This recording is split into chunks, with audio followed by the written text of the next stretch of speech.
আরে, আপনারা যে বাজেটে কোথায় কি বরাদ্দ হয়েছে, কি কমলো, কি বাড়লো, সেই নিয়ে আলোচনা করছেন, ব্যস্ত রয়েছেন। বাজার একেবারে সরগরম। ওদিকে শুনছেন কি হয়েছে প্রতিবেশী দুটো রাষ্ট্রে? আমি বাংলাদেশ আর পাকিস্তানের কথা বলছি। পুরো ঘেঁটে যাকে বলে বিতিকিচ্ছিরি অবস্থা। বলিউডের ভাষায় ধুম মাচালে। আজ সেই নিয়ে আমাদের আলোচনা।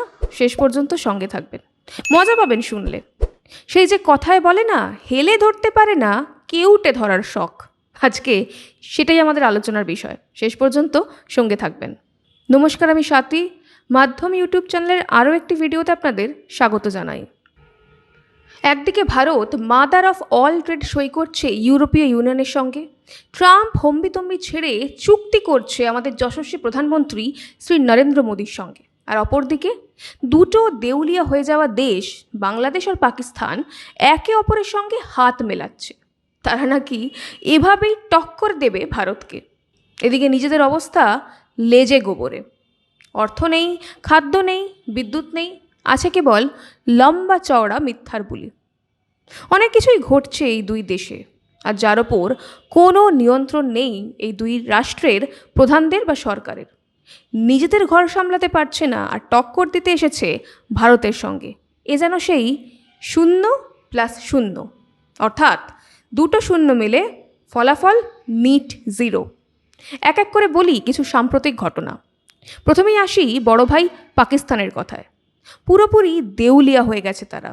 আর তারা এতটাই নির্লজ্জ যে বাটি হাতে ভিক্ষে করছে, আর সেটা আবার বড় মুখ করে সবার সামনে এসে বলছেও।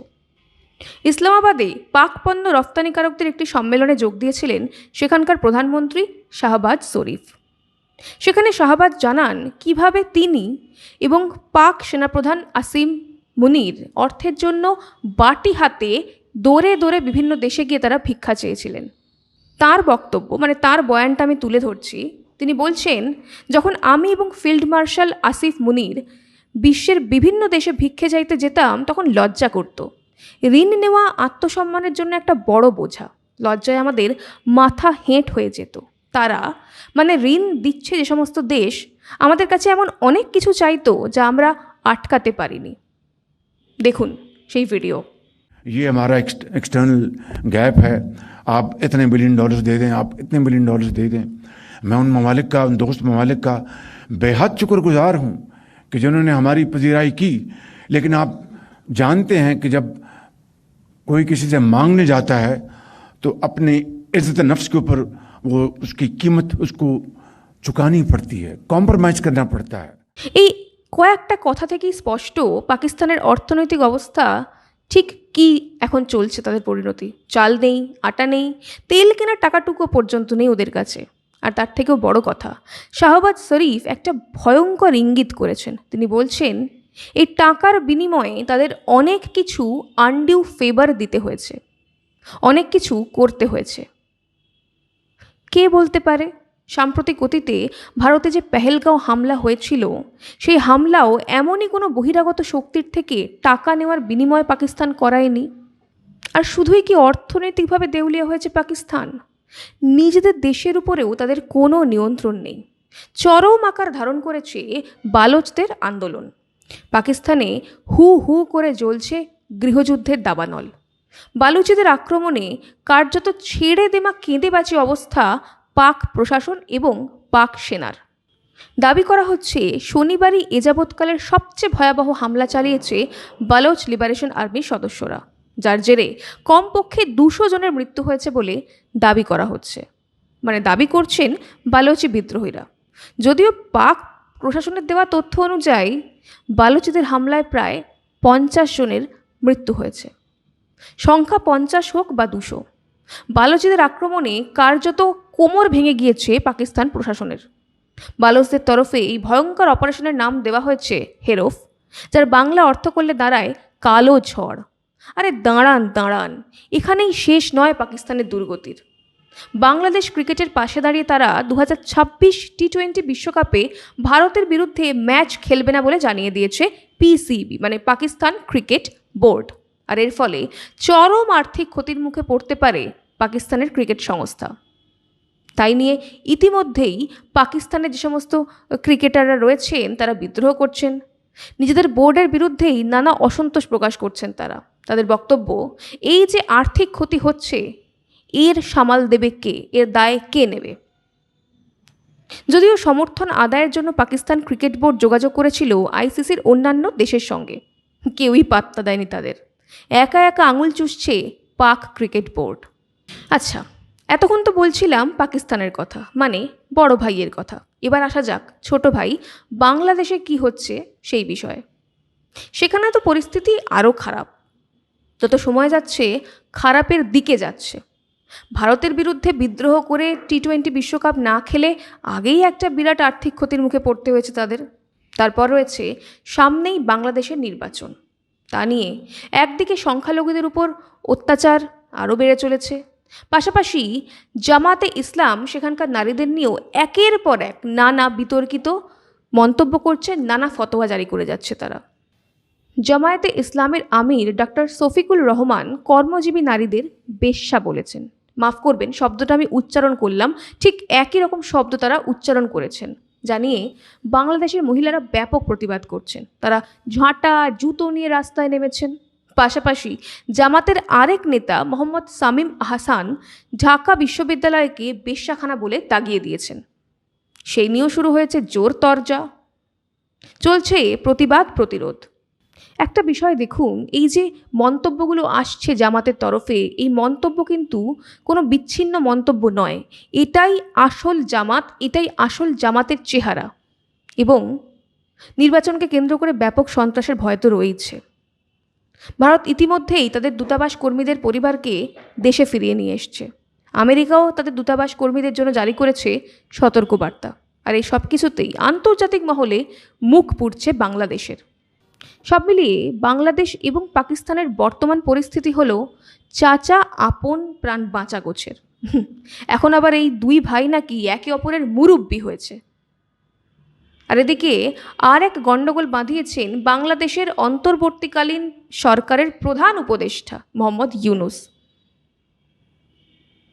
বুধবার ঢাকার শের-ই বাংলা নগরে বাংলাদেশ চীন মিত্রতা কনফারেন্স সেন্টারে একটি অনুষ্ঠানে গিয়ে ইউনুস একটা বোমা ফাটিয়েছেন। সেখানে গিয়ে তিনি বলেছেন, বাংলাদেশ একটা বিষয়ে পৃথিবীর চ্যাম্পিয়ন এখন। কিসে? জালিয়াতি। সব জিনিস জাল। বহু দেশ আমাদের পাসপোর্ট গ্রহণ করে না, ভিসা জাল, পাসপোর্ট জাল। এটা একটা জালিয়াতির কারখানা বানাইছে আমরা। সেখানে বাংলাদেশিদের ভুয়ো নথির প্রসঙ্গ ওঠে। তিনি বলেন, বাংলাদেশ একটা বিষয়ে পৃথিবীর চ্যাম্পিয়ন এখন। আপনাদের সকলেরই জানা আছে হয়তো, তবু আমি আবার বলবো, পৃথিবীর চ্যাম্পিয়ন কিসে? জালিয়াতিতে।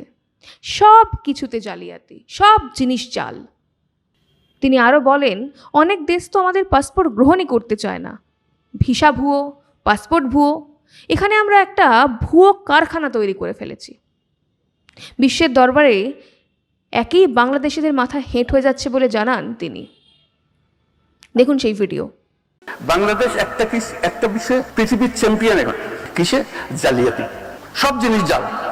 বহু দেশ আমাদের পাসপোর্ট গ্রহণ করে না, ভিসা জাল, পাসপোর্ট জাল। এটা একটা জালিয়াতির কারখানা বানাইছে আমরা।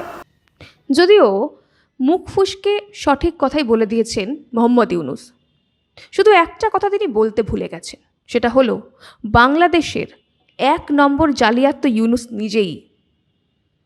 ঠিক কি করেছেন তিনি? প্রথমত, অবৈধভাবে সরকার দখল করেছেন। বাংলাদেশের সংবিধান অনুসারে এই সরকারের কোনো বৈধতাই নেই। তিনি কার কাছে শপথ গ্রহণ করেছিলেন কেউ জানে না, কোনো তথ্য নেই। আর সরকারে বসে তিনি কি করেছেন? সবার আগে নিজের বিরুদ্ধে চলতে থাকা সব জালিয়াতির মামলা তিনি তুলে নিয়েছেন। নিজের কোম্পানির শত শত কোটি টাকার কর মুকুব করিয়ে নিয়েছেন। এছাড়াও বিভিন্ন গোপন চুক্তি করে দেশের সম্পদ বিক্রি করে দেওয়ার চক্রান্তও তিনি করেছেন। পারতপক্ষে বলতে গেলে বর্তমানে বাংলাদেশ এবং পাকিস্তান, এই দুই দেউলিয়া দেশের পাশে বিশ্বের বড় কোনো ইসলামিক রাষ্ট্র নেই। ভারত ইউরোপিয়ান ইউনিয়নের সঙ্গে ট্রেড ডিল সাইন করার পর আরব সহ বিশ্বের একাধিক মুসলিম দেশ ভারতের সঙ্গে নানা চুক্তি করতে চাইছে। তারা এই ঘটনার পর, মানে এই ট্রেড ডিল সাইন করার পর ভারতকে অভিনন্দন জানিয়েছিলেন। অপরদিকে এই দুই দেশের অবস্থা দেখুন, বাটি হাতে এক একটা দেশে ঘুরছে যদি একটু কেউ ভিক্ষা দেয়। আসলে এমনটাই হয় জানেন তো, যখন কেউ নিজের উন্নতির কথা না ভেবে, নিজের চরকায় তেল না দিয়ে অপরের ক্ষতি করতে চায়, কিভাবে অপরকে ছোট করা যায় সেটা ভাবতে থাকে, তখন তার নিজের অবস্থাও ঠিক এটাই হয়। আমার না মাঝে মাঝেই বাংলাদেশ পাকিস্তানের অবস্থা দেখে মনে হয় আমাদের রাজ্যে তৃণমূলেরও ঠিক একই অবস্থা হবে। মানুষের উপর অত্যাচার, চুরি আর স্বেচ্ছাচার করতে করতে তারাও একদিন মানুষের মন থেকে মুছে যাবে। রাজনৈতিকভাবে দেউলিয়া হয়ে যাবে তৃণমূল। আজ এই পর্যন্তই। পাকিস্তান বাংলাদেশের ভবিষ্যৎ নিয়ে আপনাদের কী মন্তব্য জানান আমাদের কমেন্ট করে। ভিডিও ভালো লাগলে অবশ্যই লাইক, শেয়ার এবং সাবস্ক্রাইব করুন মাধ্যম। সঙ্গে থাকুন, দেখতে থাকুন মাধ্যম। भारत की आत्मा बसती है गांवों में और इन गांवों की शान है हमारा जनजातीय समाज। प्रधानमंत्री श्री नरेंद्र मोदी जी और मुख्यमंत्री श्री मोहन यादव जी के नेतृत्व में मध्य प्रदेश सरकार ने लिया है संकल्प सबका साथ, सबका विकास और सबका विश्वास। धरती आबा जनजातीय ग्राम उत्कर्ष अभियान ने जनजातीय अंचलों में विकास की गंगा बहाई है। प्रधानमंत्री जनमन योजना अंतर्गत ग्रामीण आवास, सड़कें, शिक्षा और बिजली सब कुछ तेजी से पहुंच रहा है गांव-गांव। 21 जिलों में 66 मोबाइल मेडिकल यूनिट से स्वास्थ्य सेवाएं अब पहुंच रही हैं दूरस्थ अंचलों तक। जनजातीय मेहनतकश भाइयों बहनों को मिला है उनके श्रम का उचित सम्मान। 30 लाख तेंदुपत्ता संग्राहकों को 115 करोड़ रुपए की बोनस राशि और मानदेय 3000 से बढ़ाकर 4000 रुपए प्रति बोरा। ये है गरीब कल्याण और सम्मानजनक जीवन की नई दिशा। नए भारत का सपना तभी पूरा होगा जब युवा सशक्त होंगे। इसलिए UPSC, PSC, GATE, NEET, JEE और क्लैट जैसी प्रतियोगी परीक्षाओं के लिए दी जा रही है निशुल्क कोचिंग। आकांक्षा योजना और विदेश अध्ययन छात्रवृत्ति ने हजारों सपनों को दिया है नई उड़ान। प्रदेश में स्थापित 126 बंधन केंद्रों से 30,000 से अधिक जनजातीय युवाओं को मिला है रोजगार। देश का पहला ट्राइबल हॉस्टल हो या सेना और पुलिस सेवाओं में भर्ती के लिए विशेष प्रशिक्षण, सरकार हर मोर्चे पर जनजातीय युवाओं को बना रही है आत्मनिर्भर। माननीय प्रधानमंत्री नरेंद्र मोदी जी के आदिवासी गौरव के संकल्प और मुख्यमंत्री मोहन यादव जी के अथक प्रयासों से आज मध्य प्रदेश का जनजातीय समाज शिक्षा, स्वास्थ्य, रोजगार और सांस्कृतिक संरक्षण हर क्षेत्र में आगे बढ़ रहा है। मध्य प्रदेश सरकार का विश्वास है जब जनजातीय समाज आगे बढ़ेगा तभी प्रदेश और देश आत्मनिर्भर भारत के सपने को साकार करेगा। सबके साथ, सबका विकास, यही है आत्मनिर्भर मध्य प्रदेश का संकल्प।